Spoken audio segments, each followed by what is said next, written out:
Saudi அரேபிய மன்னரிடமிருந்து நன்கொடை வரவுள்ளதாக தப்பி ஓடிய தொழிலதிபர் ஜோலோ தம்மிடம் கூறியதாக முன்னாள் பிரதமர் நஜீப் ரசாக் இன்று உயர்நீதிமன்றத்தில் தெரிவித்தார்.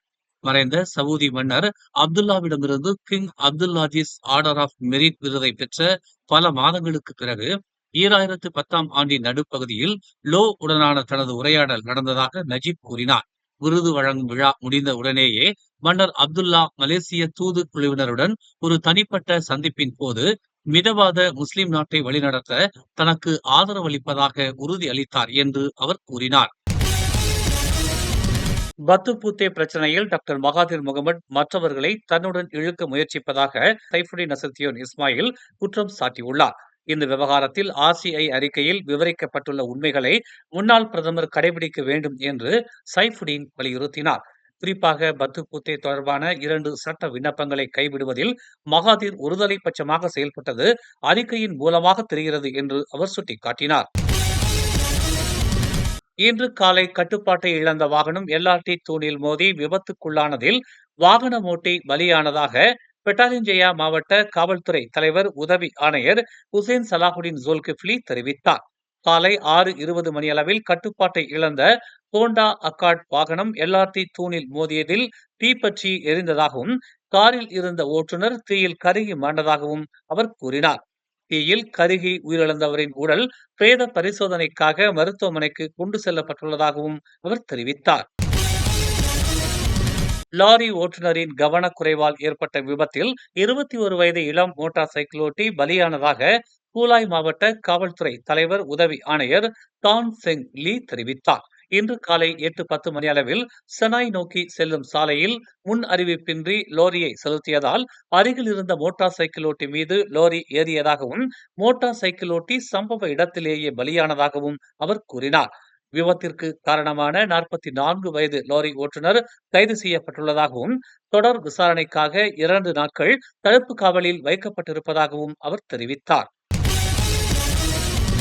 8 வயதிற்கும் குறைவான பள்ளி மாணவர்கள் மீது பாலியல் குற்றங்கள் நிகழ்த்தப்படுவதை கல்வி அமைச்சு தலையிட்டால் முழுமையான தீர்வு கிடைக்கும் என்று பூச்சோங் நாடாளுமன்ற உறுப்பினரும் குழந்தைகள் பெண்கள் நலப்பிரிவு தலைவருமான இயோ பி இன் தெரிவித்துள்ளார். இடைநிலை பள்ளிகளில் கற்பிக்கப்படும் பாலியல் உடல் தகுதி கல்வி திட்டத்தை மேலும் மேம்படுத்த வேண்டும் என்றும் அதன் தொடர்ச்சியாக தேர்வுகளையும் நடத்த வேண்டும் என்றும் கல்வி அமைச்சரை அவர் வலியுறுத்தினார்.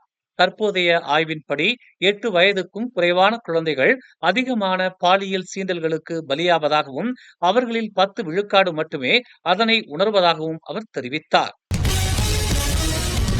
பரிகாத்தானின் பொருளாளர் பதவியிலிருந்து திரங்கானு மந்திரி விசார் டதஸ்ரீ டாக்டர் அமான் சம்சூரி முக்தார் விலகி இருப்பது பரிகாத்தானின் வீழ்ச்சியை காட்டுவதாக முன்வைக்கப்படும் குற்றச்சாட்டுகளை வர்சாத்து உச்சமன்ற உறுப்பினர் வான் அமான் ஃபைசால் மறுத்துள்ளார்.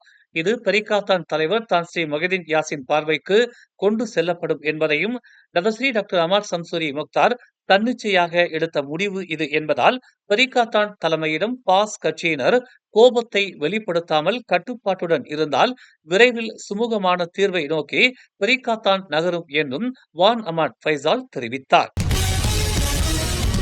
இன்று இரவு முதல் நாளை வரை கனமழையின் அளவு 5 மாநிலங்களில் எதிர்பார்த்த அளவை விடவும் அதிகமாகும் என்று தேசிய வானிலை ஆய்வு மையமான மெட் மலேசியா வலியுறுத்தியுள்ளது. பெர்லிஸ், கெடா, பேரா, கிளந்தான், திரங்கானு ஆகிய 5 மாநிலங்களில் பருவமழையின் அளவு அதிகமாகும் என்றும் நாளை வரை கனமழை பெய்யும் என்றும் மெட் மலேசியாவின் தலைமை இயக்குநர் டாக்டர் முகமது ஹிஷாம் முகமது அனீப் எச்சரிக்கை விடுத்துள்ளார்.